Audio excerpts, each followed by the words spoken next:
अगर आप लोग हमारे चैनल पर नए हैं तो प्लीज चैनल को सब्सक्राइब करो और ऐसे कार्टून की वीडियो देखने के लिए बेल आइकन को ऑन करें। ये संदीप कहाँ चले गए? बोला तो था मैं 5 मिनट में खाना रख रही हूँ। ओफो बहू, तू हर रोज ये एक ही सब्जी बना देती है। ऐसा नाश्ता देखकर तो वो ऑफिस ही निकल जाएगा ना। ये घिया तोरी तो मन ही नहीं करता खाने को। माँ जी बच्चों के सामने यूं घिया तोरी करेंगी ना तो ये भी नहीं खाएंगे ये खाना। अपने बाप से 10 कदम आगे ही रहते हैं ये दोनों। हफ्ते में 7 दिन होते हैं तो 2 दिन तो ये घिया तोरी बनी जाएगी। और आज जैसे मैंने ये सोयाबीन की सब्जी बनाई तो ऐसे ही कल पनीर की सब्जी भी तो बनाई थी। छी, उसे पनीर कहती हो आप? वो तो बर्तन में साबुन रहने की वजह से दूध फट गया था, इसलिए उसका आपने पनीर बना डाला। ऐसे पनीर की सब्जी को आप सब्जी कहती हो? 1 गिलास पानी का तो तुझसे दिया नहीं जाता, फिर इतनी शेखी कैसे झाड़ रहा है? किसने बताया तुझे ये सब? हाँ बता। दादी ने। और किसने? माँ जी। क्या माजी माजी कर रही है? सच ही तो कहा था उससे। दूध फट गया था तभी तो बेकार सी पनीर की सब्जी बनाई थी तूने। छोड़ ना बिट्टू, मुझे भी नहीं खाना ये खाना। चलो स्कूल बस आ गई, अब चलते हैं। रुक जाओ बच्चों, ये लो 100 रुपए रखो और कैंटीन में ही कुछ खा लेना। जाओ जाओ।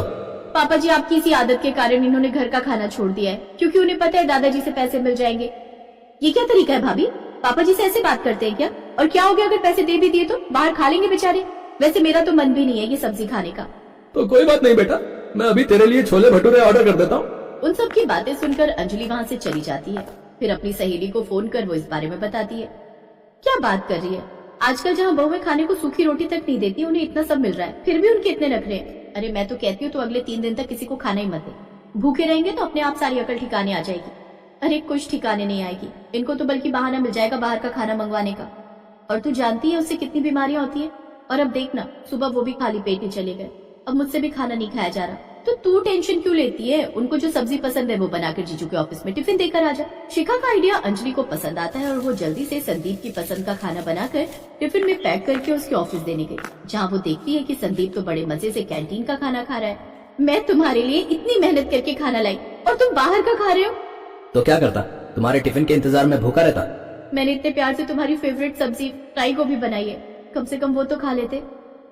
अरे अब इसमें नया क्या है? तुम तो जो भी सब्जी बनाती हो उन सब में एक ही जैसा मसाला बना होता है।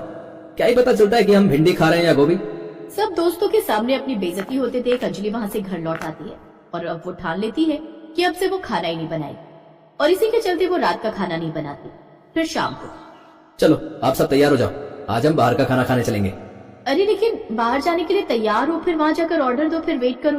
और पापा जी, आपको तो खाना 9 बजे तक खाने की आदत होती है ना? कोई नहीं बेटा, कुछ अच्छा खाने के लिए थोड़ा तो इंतजार कर ही सकते हैं ना।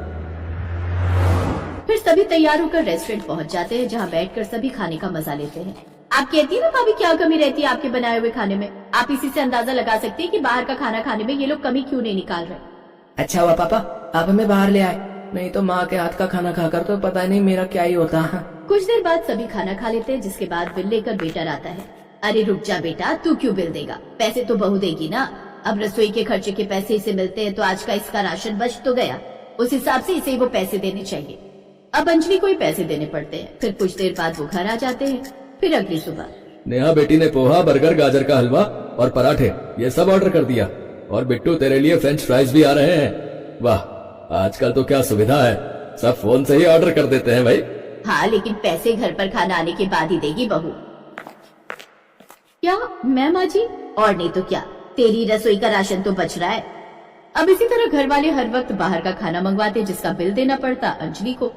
और इस तरह कुछ ही दिन में उसका महीने भर चलने वाला पैसा 10 दिन में ही खत्म होने लगता है। और फिर एक दिन, बस अब ये वाला खाना कोई नहीं खोलेगा, अब इसका बिल देने के पैसे नहीं है मेरे पास। पूरे 20,000 देता हूँ मैं तुम्हें हर महीने, और इस घर के सदस्यों के खाने की जिम्मेदारी तो तुम्हारी है। और गृहिणी के हाथों में जो पैसे दिए जाए उसमें गुजारा करना तो एक गृहिणी के हाथों में ही होता है। अच्छा ऐसी बात है, ठीक है, तो अब से मैं राशन नहीं मंगवाने वाली, और जो भी खाना खाना है वो बाहर से आएगा, लेकिन उसे ऑर्डर आप लोग नहीं बल्कि मैं करूंगी। बस आप लोग बता दिया कीजिए कि किसको क्या खाना है। और अब बहू खाना तो मंगवाती है, लेकिन वो मंगवाती है ठेले का खाना। फिर अगले दिन आइए आइए भाभी, सस्ते ठेले पर आप स्वागत है। शाही पनीर कैसे दिया? जो भी ले जाओ, 100 रुपए की फुल प्लेट है। अरे वाह, ये तो बड़े अच्छे दाम है।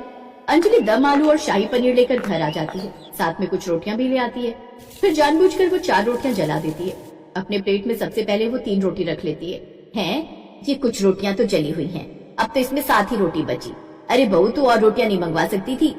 अब माँ जी, मैं तो ये रोटियां उसी रेस्टोरेंट से लाई हूँ जहाँ से आप खाते हो, और आज उनके यहाँ पार्टी थी इसलिए उन्होंने इतनी ही रोटियां दी। अब मुझे क्या पता था कि जली हुई होंगी। और अब जो है उसी में आप सबको गुजारा करना होगा, क्योंकि मेरी बनी हुई रोटियां तो मुझे खुद को भी नहीं भाती। अब सबको उतना ही खाने में संतुष्टि करनी पड़ती है। अगले दिन फिर से अंजलि उसी ठेले वाले को फोन करती है और ठेले का सस्ता खाना मंगवा लेती है। इसी तरह कुछ दिन ऐसे ही चलता रहा।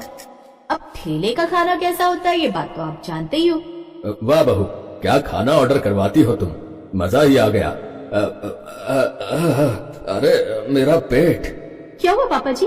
लगता है पेट में गैस बन गई है, थोड़ा दर्द हो रहा है। गोली खा लेता हूँ, ठीक हो जाएगा। लेकिन वो ये नहीं जानता था कि रोज रोज बाहर का खाना खाने की वजह से उसकी आंतें खराब होने लगी हैं। फिर एक दिन तो अंजलि फ्रिज में रखी हुई अपनी बनाई हुई कल की सब्जी में तेल मसाले डालकर सबको परोसते हुए बोलती है कि ये उसने बाहर से ऑर्डर किया है। आज के इस खाने से कितनी गंदी बदबू आ रही है, लगता है ये सब्जी खराब ही दे दी है उन्होंने। हाँ हो सकता है, क्योंकि अब आप ही बताओ अंजलि को खाना बनाने में कितना वक्त लगता है, लेकिन बाहर से तो 15 मिनट में आ जाता है। एक रोज वो सब टीवी देख रहे थे तो न्यूज में एक औरत, मेरा सभी दर्शकों से यही निवेदन है कि वो बाहर का खाना ना खाएं। बाहर का खाने से शरीर में कई तरह की बीमारियां हो रही हैं, जैसे कैंसर, पेट में इन्फेक्शन, पेट में दर्द और भी कई तरह की। इसलिए हमें बाहर के खाने से परहेज करना चाहिए। अंजलि परिवार वालों का रिएक्शन बड़े मजे से देख रही थी, क्योंकि ये सब उसी का तो प्लान था। ये देखकर सब घबरा गए और ससुर जी कहने लगे, इस खाने को हटाओ मेरे सामने से भाई, मुझे अभी और जीना है। बहू तू रसोई में जा और हमारे लिए अपने हाथों से कुछ बना कर ला। हाँ अंजलि, अब हम सब तुम्हारे हाथ का ही बना खाना खाएंगे। अंजलि का प्लान काम कर गया और अब सबने बाहर का खाना बंद कर दिया और अब बिना कोई नुक्स निकाले वो उसके हाथों का बना खाना खाते।